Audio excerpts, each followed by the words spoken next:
दोस्तों, एक होता है अकेले रहना और एक होता है अकेले रह करके अकेला फील करना। भले ही हमारी टेक्नोलॉजी बहुत ही एडवांस हो चुकी हो, हम चांद तक क्यों ना पहुंच गए हो, लेकिन हमारा सबकॉन्शियस माइंड उस रफ्तार से डेवलप नहीं हो पाया है। उसे आज भी यही लगता है कि जिस तरह हमारे लिए पहले ग्रुप में रहना जरूरी था, क्योंकि अगर ग्रुप में नहीं रहेंगे तो जानवरों को शिकार नहीं कर पाएंगे, बल्कि खुद जानवरों का शिकार बन जाएंगे। और इसी वजह से हमारा ब्रेन आज भी अकेलेपन को डेंजर का साइन मानता है। साइंटिस्ट ने एक बार एक एक्सपेरिमेंट किया और उसमें लोगों से पूछा गया कि आप अपने नेगेटिव थॉट्स के साथ में 15 मिनट अकेले रहना पसंद करेंगे या फिर एक बिजली का झटका। और रिजल्ट जानकर आपको हैरानी होगी कि 67% मैन ने और 25% वुमेन ने बिजली के झटके को चुना। लोग खुद के साथ 15 मिनट अकेले नहीं रह सकते। जिन विचारों के साथ उन्हें पूरी जिंदगी बितानी है, उनके साथ वो 15 मिनट अकेले नहीं रह सकते। लेकिन हम यहाँ पर बात कर रहे हैं अकेले रहने की। जंगल का राजा शेर ज़्यादा टाइम अकेले रहना पसंद करता है। उसकी ज़िंदगी में ऐसी बहुत सी सिचुएशन आती है जहाँ पर उसे भेड़ियों का झुंड घेर लेता है। उस वक्त वो ना तो अकेला फील करता है और ना ही वो कमज़ोर फील करता है।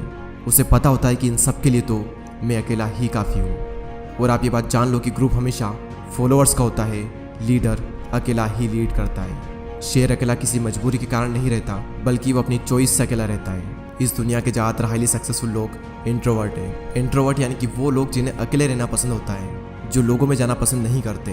बिल गेट्स, जो कि माइक्रोसॉफ्ट के को फाउंडर है, 7 दिन के लिए बिना किसी टेक्नोलॉजी के अपने फ्रेंड्स एंड फैमिली से दूर रहकर अकेले रहते हैं। और इसका रीज़न वो ये बताते हैं कि इससे उनकी क्रिएटिविटी बढ़ती है, उनके माइंड में नए नए आइडियाज़ आते हैं और अपनी लाइफ के कई सारे बड़े बड़े डिसीजन उन्होंने इसी दौरान लिए हैं। और ये सभी लोग किसी मजबूरी की वजह से अकेले नहीं रहते, ये अपनी चॉइस से अकेले रहते हैं, क्योंकि उन्हें पता होता है कि एक अकेला इंसान कुछ भी कर सकता है।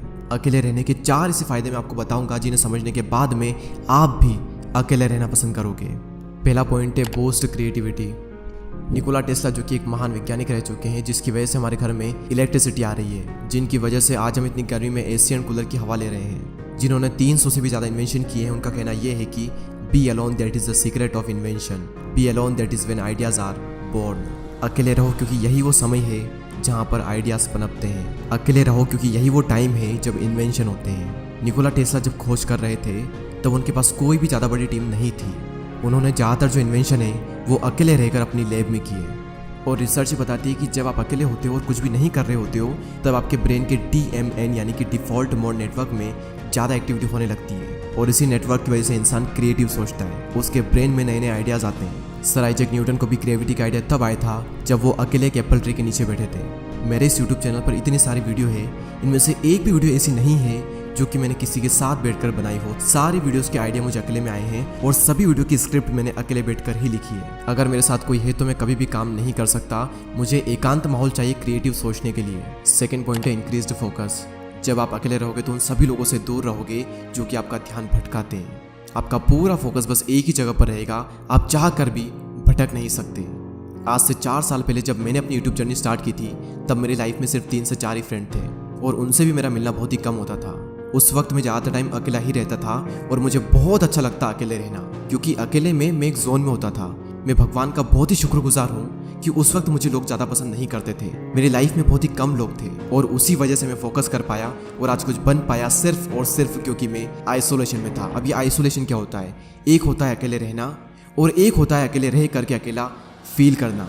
अकेले फील करना यानी कि लोनलीनेस, अकेलापन। इसके लिए आपकी लाइफ में 1 से 2 लोग होने चाहिए, कुछ खास लोग जिनसे आप टाइम टू टाइम मिल लें, अपने दिल की बातें शेयर कर लें और उसके बाद फिर ख़त्म। और एक होता है अकेले रहना यानी कि आइसोलेशन, जहाँ पर आपका focus, creativity and productivity next level पर होती है। आइडियाज़ आते हैं, हम ग्रो करते हैं, अपनी क्षमताओं का पूरा इस्तेमाल करते हैं। और यही हुआ मेरे साथ जब मैं आइसोलेशन में चला गया।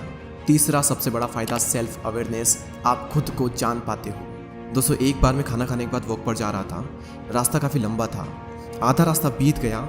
उसके बाद मैंने अपने एक फ्रेंड को कॉल किया और जब मैंने कॉल किया, जब मैं बातों में लग गया, मुझे पता ही नहीं चला कि कब रास्ता ख़त्म हो गया और कब मैं रिटर्न घर पर आ गया। यानी कि अगर हम किसी के साथ में तो हमारा कितना ही टाइम निकल जाता है हमें पता भी नहीं चलता। बड़े बड़े रास्ते छोटे पड़ जाते हैं अगर हम किसी के साथ में होते हैं तो। लेकिन जब हम अकेले होते हैं तो वही समय, वही रास्ता थोड़ा लंबा लगता है और हम अपने बारे में ज़्यादा सोच पाते हैं। सेल्फ अवेयरनेस के लिए, खुद को जानने के लिए अकेले रहना बहुत ज़रूरी है। और अगर आपको ये लगता है कि आप सेल्फ अवेयर हो, आप खुद को बहुत ही अच्छे तरीके से जानते हो, तो आप सभी लोग ये बात जान लो कि 5000 ऐसे लोग थे जिनको ये लगता था कि वो सेल्फ अवेयर हैं, लेकिन जब उनका सेल्फ अवेयरनेस का टेस्ट किया गया तो उनमें से सिर्फ 10 से 15% ऐसे लोग थे जो कि सेल्फ अवेयर थे। जिन्हें अपना पेशेंट पता था, जिन्हें अपनी स्ट्रेंथ पता थी, जिन्हें अपनी वीकनेसेस पता थी। बाकी लोगों के अंदर सारी चीज़ें हैं लेकिन उन्हें पता कुछ भी नहीं है। तो अकेले समय बिताओ और खुद को जानो, क्योंकि जो पूरी दुनिया को जानने में लगा रहता है वो किसी को भी नहीं जान पाता, लेकिन जो खुद को जान लेता है वो सभी को जान लेता है। नेक्स्ट पॉइंट यहाँ पर आता है मास्टर योर इमोशन। यहाँ पर फिर से वही बात आती है कि जो इंसान अपने इमोशंस को समझ लेता है वो पूरी दुनिया के इमोशंस को समझ लेगा। Royal Enfield, Mountain Dew, Maggi और ऐसी और भी कई सारी कंपनी के आपने एडवर्टाइजमेंट जरूर देखे होंगे। ये सभी कंपनी जब भी ऐड करती है तो ये कभी भी अपने प्रोडक्ट के बारे में बात नहीं करती है। वो ये नहीं बताती कि इनके अंदर क्या क्या इंग्रेडिएंट्स है, क्या क्या स्पेसिफिकेशन है, इसका टेस्ट कैसा है। उनका सिर्फ एक मकसद होता है कि उस ऐड को वो लोगों के इमोशन के साथ में कनेक्ट कर दे, क्योंकि उन्हें पता है कि लोग इमोशनली ज़्यादा कनेक्ट होते हैं। अब सवाल यहाँ पर ये आता है कि ये जो मार्केटिंग कंपनीज है ये लोगों के इमोशन को समझ कैसे पाते हैं। सिंपल सा तरीका है कि ये लोग पहले खुद के इमोशन को समझते हैं, उसके बाद ये पूरी दुनिया के इमोशन को समझ जाते हैं। तो इन फ्यूचर में अगर आपको लोगों को इन्फ्लुएंस करना हो या फिर आपका कुछ भी ऐसा काम हो जहाँ पर आपको लोगों को इमोशनली कनेक्टेड करना हो, तो आपको खुद के इमोशन को मास्टर करना बहुत ज़रूरी है। और खुद के इमोशन को समझने के लिए आपको पहले खुद को समझना होगा, और खुद को समझने के लिए आपको अकेले रहना ही होगा। तो इसलिए अकेले रहें, एकांत में रहें और अपनी पूरी आत्मा एक काम में डाल दो। एक दिन लोग आपसे मिलने को तरस जाएंगे। दोस्तों इस वीडियो में इतना ही। अगर आपको ये वीडियो अच्छी लगती है तो लाइक करें एंड चैनल को सब्सक्राइब करके बेल आइकन को प्रेस करें। मैं आपसे मिलूंगा अगले वीडियो में, तब तक के लिए जय हिंद, जय भारत।